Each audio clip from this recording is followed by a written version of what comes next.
சங்கீதம் 2ஆம் அதிகாரம்.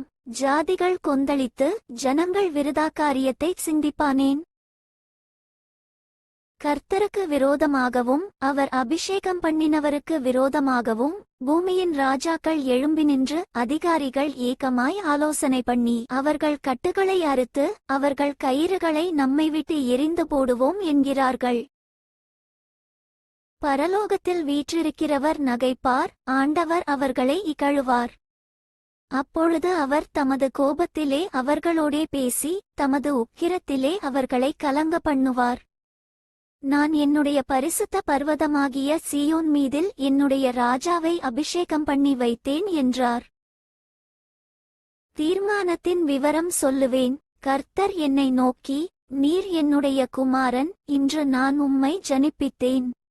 என்னை கேளும், அப்பொழுது ஜாதிகளை உமக்குச் சுதந்தரமாகவும் பூமியின் எல்லைகளை உமக்குச் சொந்தமாகவும் கொடுப்பேன். இருப்புக்கோலால் அவர்களை நொறுக்கி குயக்கலத்தைப் போல் அவர்களை உடைத்துப் போடுவீர் என்று சொன்னார். இப்போதும் ராஜாக்களே, உணர்வடையுங்கள், பூமியின் நியாயாதிபதிகளே, எச்சரிக்கையாயிருங்கள். பயத்துடனே கர்த்தரைச் சேவியுங்கள், நடுக்கத்துடனே களிகூருங்கள்.